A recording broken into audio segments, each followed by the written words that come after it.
আমি হচ্ছে একটা ডো বানিয়ে নিয়েছিলাম। তো ওই ডোয়ের থেকেই হচ্ছে আমি 2টা রুটি বানিয়ে এইভাবে মনেক্ষাগুলোকে কেটে নিয়েছি। আজকে পেঁপে ভাজি হচ্ছে আমি শুকনো মরিচ দিয়ে করেছি। আমার কাছে আসলে যে কোনো ভাজি শুকনো মরিচ দিয়ে করলে সেই ভাজিটা খেতে বেশি ভালো লাগে। তো এখন হচ্ছে এই পাঙাশ মাছগুলো আমি একটু লবণ আর হচ্ছে লেবুর পানি দিয়ে তারপরে হচ্ছে রেখে দিব, মানে এর মধ্যে যে বাজে একটা স্মেল আছে এই স্মেলটা যেন চলে যায়। এই কারণে হচ্ছে একটু লেবু আর হচ্ছে লবণ দিয়ে একটু পানির মধ্যে প্রায় আধা ঘন্টার মতো ভিজিয়ে রাখবো। ভাত রান্না করার জন্য পানি গরম করতে দিয়েছিলাম, পানিটাও গরম হয়ে গেছে। এখন হচ্ছে আমি এর মধ্যে চাল ধুয়ে তারপরে দিয়ে দিব। এখন হচ্ছে মাছগুলোকে তেলে ভাজবো, এরপরে হচ্ছে রান্না করব। আসসালামু আলাইকুম, hello everyone, this is me Umme Ayesha, welcome back to my new video. So আশা করি তোমরা সবাই অনেক ভালো আছো। তো এখন বাজে হচ্ছে সকাল 10টা, আর এখন থেকেই আজকের ব্লগটা শুরু করছি। তো চলো ব্লগটা শুরু করা যাক। তো আজকে সকালে হচ্ছে বাজারে গিয়েছিলাম, তখন দেখি হঠাৎ করে একটা ভ্যানে মনেক্ষা বিক্রি করছে। তো যখন মনেক্ষা কিনতে গিয়েছি তখন দেখি যে মনেক্ষার অনেক বেশি দাম চায়। পরে ভাবলাম যে মনেক্ষা তো আমি বাসায় বানাতে পারি, তাহলে এত কষ্ট করে দাম দিয়ে কিনে আনার কি দরকার, তার থেকে ভালো আমি বাসায় বানাই। তো আজকে হচ্ছে মনেক্ষা বানাবো বাসায়। তো তার আগে হচ্ছে আমি দুপুরের রান্নাটা শেষ করব, এরপর হচ্ছে আমি মনেক্ষা বানাবো। তো এখানে হচ্ছে পেঁপে ভাজি বানানোর জন্য আমি একটা পেঁপের অর্ধেকটা কুচি করে নিয়েছি, ঠিক এইভাবে। তো এরপর হচ্ছে এগুলোকে আমি পরিষ্কার পানি দিয়ে ধুয়ে নিয়েছি। এখন হচ্ছে আগে এগুলোকে সিদ্ধ করতে হবে। তো এই পেঁপেগুলো হচ্ছে এই কড়াইতে সিদ্ধ করব। তো এই কারণে হচ্ছে কড়াইয়ের মধ্যে পেঁপেগুলো দিয়ে দিব।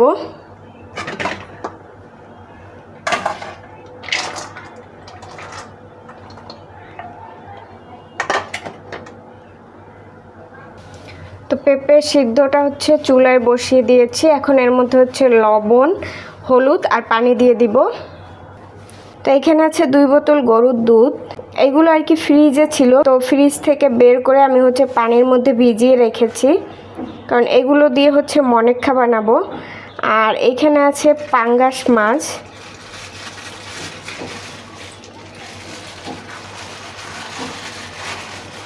বিশাল বড় একটা পাঙ্গাস মাছের মাথা। তো আজকে হচ্ছে আমি দুপুরের জন্য পেঁপে ভাজি করব আর হচ্ছে এই পাঙ্গাস মাছ ভুনা করব।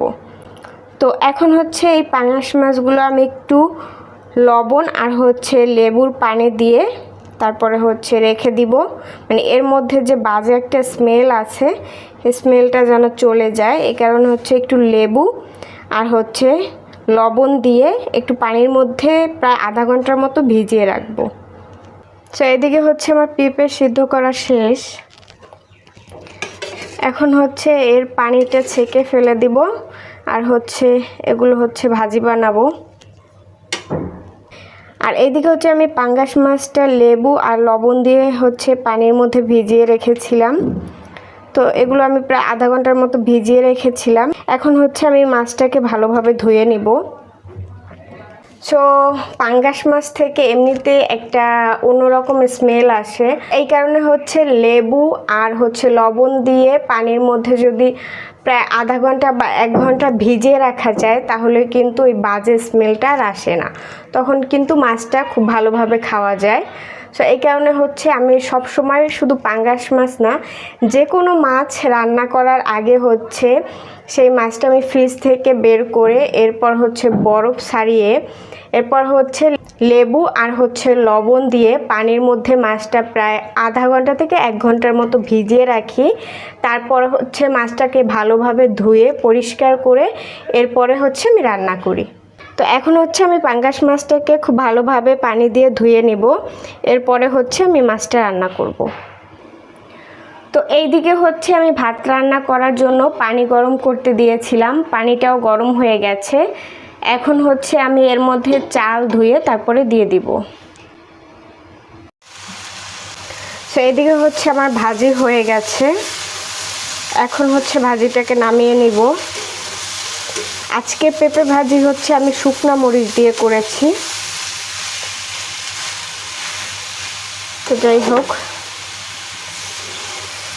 আমার কাছে আসলে যে কোনো ভাজি শুকনা মরিচ দিয়ে করলে সেই ভাজিটা খেতে বেশি ভালো লাগে। তো এই কারণে হচ্ছে আজকে আমি পেঁপে ভাজি শুকনা মরিচ দিয়ে করেছি। তো ভাজি হয়ে গেছে, এখন হচ্ছে এটাকে আমি নামিয়ে নেব।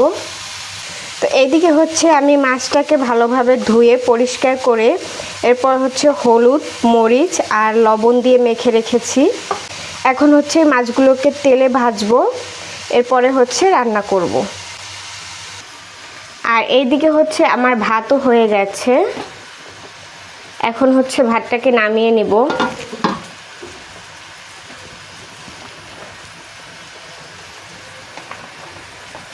ভাত হয়ে গেছে, এখন এটাকে নামিয়ে হচ্ছে এর মাড়টা ঝরিয়ে নিব।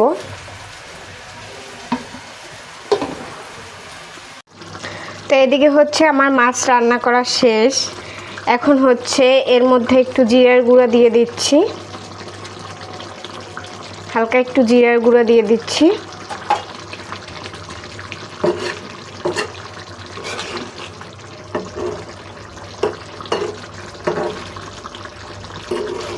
তো আর ঝোল টানাবো না, আমি এইভাবেই রাখবো।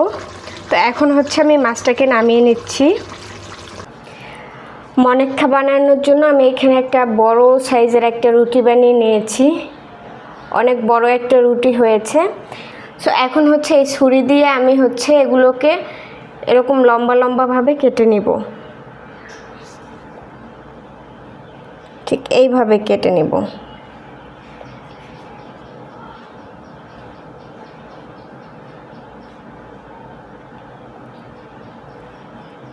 তো এইভাবে করে হচ্ছে আমি পুরো রুটিটা কেটে নিব। তো এই তো আমি হচ্ছে মনেক্ষা বানানোর জন্য পুরো রুটিটা হচ্ছে এইভাবে লম্বা লম্বা করে কেটে নিয়েছি। এখন হচ্ছে আবার এই সাইড থেকে লম্বা লম্বা করে কেটে নিতে হবে, ঠিক এইভাবে একদম পুরো রুটিটা হচ্ছে এইভাবে করে কাটতে হবে।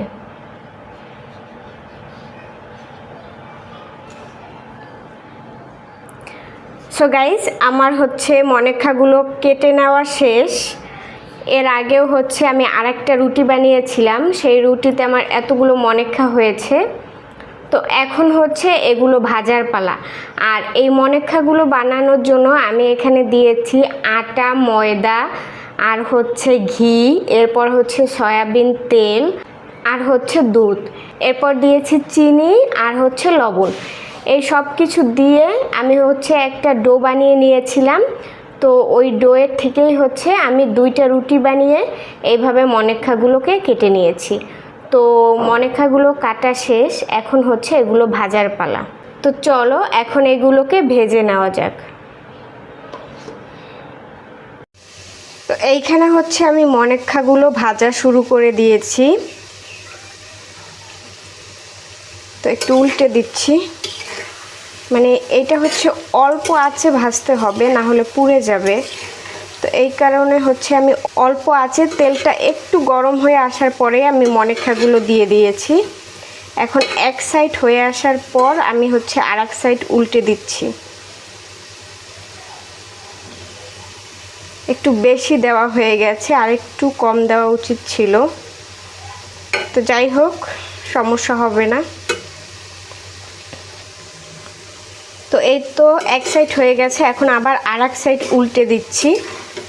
তো অনেকেই হচ্ছে মনেক্ষায় কালি জিরা ইউজ করে, বাট আমার কাছে কালি জিরা তেমন একটা ভালো লাগে না, এই কারণে হচ্ছে আমি মনেক্ষায় কালি জিরা দেইনি, কালি জিরা ছাড়াই হচ্ছে মনেক্ষা বানিয়েছি।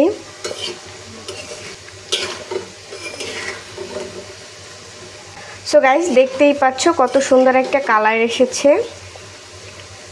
আর এইভাবে হচ্ছে বারবার একটু উল্টে পাল্টে দিচ্ছি যেন এক সাইড পুড়ে না যায়।